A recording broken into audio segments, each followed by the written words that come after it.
Toastmasters. It's a late Tuesday, summer afternoon. I am on hot asphalt and I am getting the snot beaten out of me. I try and block, he's too fast. Hits me in the head, gets me in the stomach, throws me on the ground, puts a knee on my head. And as I try to get up, he rains down fists like machine gun fire. What's going on? Do you need some help? Should I call the cops? No! Why would you think that? I'm paying for this. I'm in my martial art class. The guy who's beating on me, he is my instructor and my friend. Now isn't it funny, when you just get this close view of something, it can seem like one thing, it can seem like a bad thing. But then when you take a step back and see a bigger picture of things, something very different. So, we've decided in our culture that it is okay to let people beat the snot out of us.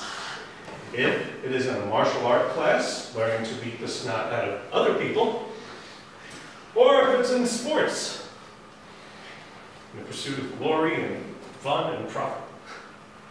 But I'm going to be talking about something a little bit different that is becoming a really big thing lately, that's also about, sometimes, people letting people beat on them.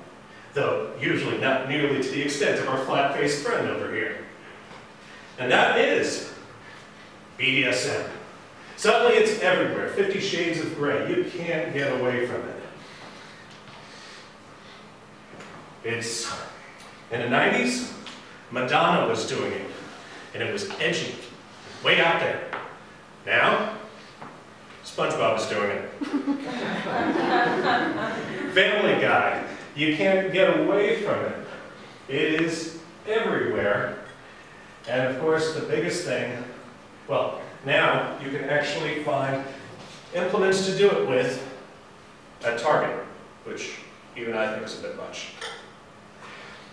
But the big thing that's on everybody's minds right now that's really getting the conversation going is the movie 50 Shades of Grey. Based on a truly awful book. It's a movie that has come out and now it is really getting the conversation going. Of course, I call it an awful book, not for the same reason that some people do, but because it is not based on what BDSM actually is. In fact, it's missing some of the most important parts that make it safe and consensual. But it's getting the conversation going, and I think that's a good thing, and I'll get back to why that is in a moment. Now, the problem with it is that people are imagining that what's in the book and in the movie is actually based on what really happens in the actual BDSM scene, which it is not. And the other problem is people are judging those of us who do BDSM based on what somebody read in a book that somebody, or an article, or somebody said that didn't actually read the book, which wasn't actually based on what we do in the first place. Now, okay, what's this us business? For the last 6 years, Tori and I have been running a group that meets once a month for dinner and discussion of BDSM. In addition, I'm a professional dom in the BDSM world, and a hypnotist specializing in erotic hypnosis. So, safe to say I know my subject. Now, my purpose in speaking today is not to titillate, nor to shock, nor to recruit. In fact, I won't be talking about anything explicit at all.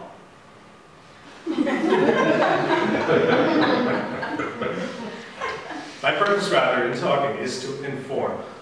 It's, given the sudden ubiquity of the topic, you can't get away from it, it's everywhere, and given my background, I feel it's appropriate for me to broach the subject. So I'll be touching on 3 questions rather briefly. 1, what is it? 2, why do people do this? And 3, how do we do it without putting each other in a hospital? So first, what is it? BDSM is a 6-word acronym that you're probably not going to remember. But at its most basic, it refers to consensual power exchange. Consensual, one of the two major things that are missing in the book and movie. Power exchange, which is the idea that one person has been given the power, and they are using that power to do things to the person who is given them that power. That consent can be withdrawn at any time. Now, why would people do this? Now, it's perfectly natural for people to say, I don't know why on earth someone would want to do that.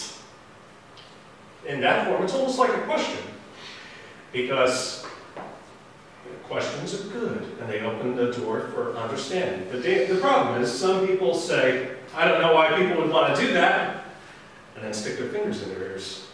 From that vantage point, it's very easy to figure there could be no good reason to do that, and thus people must be crazy. But that's not a very good way to learn.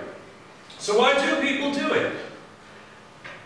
Under the proper circumstances, when administered in an exact way to the right people, pain, whether physical or mental, can be transmuted into pleasure. If that sounds hard to believe, well, what about runner's high? You're probably familiar with it. What is it? You're beating on your body. Your muscles are in terrible pain. You are aching. The body is sending messages that says, hey, this is damaging, stop it. But you keep going, or the runner keeps going, and what happens? The endorphins kick in. The last natural high. And all of a sudden, you feel like you're flying. That's exactly the language that people who enjoy this scene use to describe their feelings. Now, I don't understand why people do some of the things that they like to do. But God bless you, I think you're all right anyway. Now, how do we do it safely? People will say, you are playing with fire, this is dangerous. That is true. But guess what? People play with fire. The trick is learning how to do it safely. You know, it's not necessary to have a fire in a fireplace. It's the #1 cause of house fires, but if you learn how to do it safely, you can do it safely, you can enjoy it. So the biggest thing, learning. Getting in the community where we have classes, books, and the ability to ask other people. And that brings us to the most important thing in safety, is learning what you don't know. And that's why it's important for people who are going to do this, whether they learn the right way, how or not, to find a community where they can learn how to do it. And that's why I say that as awful as the book and movie are, they're good because they're getting the conversation started. Fellow Toastmasters.